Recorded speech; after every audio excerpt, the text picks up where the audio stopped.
Look at this guy here. You know him, you love him. Is Namor back as producer for this film? Namor, we gotta credit you. You know, you and the team and Ryan have been so instrumental of bringing the Black Panther to the masses. What has it meant for you to see this effect happen from this work that y'all put in? Yeah, it's pretty shocking, to be honest. I mean, you're making a movie hoping that it reaches the biggest amount of people, and you hope people enjoy it. But I don't think we understood what it could mean to people. You know, we've had successful films in the past, but I think culturally there's something that hits different with this franchise. And I think bringing it back to people after a long hiatus, after COVID, after all the things we've all experienced, you don't think you can catch lightning in a bottle twice, but you want people to feel that same impact and hopefully get something on it out of this movie beyond the film itself. Yeah. Now, you just mentioned while we were, hanging out a little bit that this is extremely collaborative. You have this really powerful teamwork that happens on these sets to make these movies. What's it like working with so many incredibly talented people? It's honestly humbling because you realize that as much as you know about any given thing, there's someone on the set that's an expert. And I think that's really special, to know that your on-set painters and your prop masters and your gaffer and your cameramen, they're all the best in the business. And I think that is what makes these films so special, right? Is knowing you're surrounded by a collective group that's gonna raise everybody's game and everybody's amplified because of the skill level of the crew. Yeah. And you can also see the energy that you all have helped to create. It has been so wild. Now, with this film, Namor is being introduced into this film. Can you give us a little insight of what does this mean? How will this maybe change the MCU moving forward? Yeah, Namor, look, he's one of the most classic Marvel characters in publishing. He's somebody that we've wanted to introduce for a long time, and you want to introduce this person in the right way.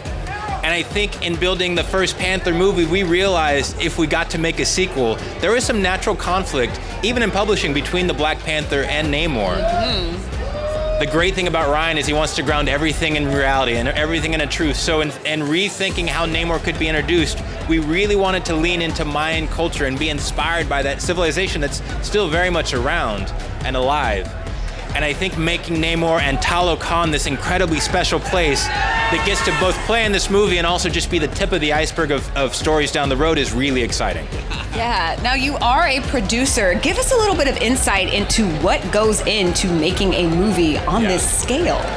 Yeah, it's all about the details. I mean, it's the details of the storytelling. It's making sure you have an incredibly strong script. It's making sure that your crew is the best in the business, that you're thinking about all those little things that I think sometimes it feels like we take for granted when we watch a film. Yeah. But collectively, that's when you know the film is good, when you realize everything has intentionality, everything has a purpose. And as a producer, my job is to make sure that the whole, again, is greater than the sum of its parts, that what we're doing is always on story, is always on theme, to be a partner with Ryan as much as he needs a sounding board, so that, again, we're all rowing in the same direction, because no single person can make these movies. To your earlier point, it's all about the collective. Yeah, it is such a team and a collective that really brings all of these together. And I mean, it is a massive scale, the MCU in general.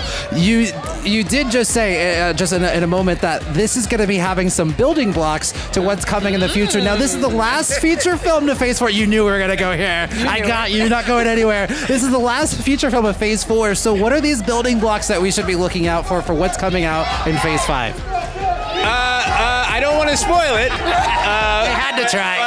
But things that happen in this movie will have repercussions on things that are coming afterwards. And while this isn't necessarily directly related to the multiverse idea that we introduced in Spider-Man No Way Home and in Doctor Strange, the Multiverse of Madness, these characters, these concepts, these worlds that you're going to see are going to play on a larger stage as we continue to build. All right, well, it looks like it is just the beginning. Namor, always such a pleasure talking to you, and thank you for all the work and the passion that you throw into this. Like, I really feel like you and the team, you're changing the world. So thank you for making that impact. Thank you, guys, and thanks to all the fans. We couldn't be more excited, and now let's do it. Wakanda Forever. Let's do it, Wakanda Forever. And ever. Namor, thank you so much. We're going to send you on your way. Enjoy the night.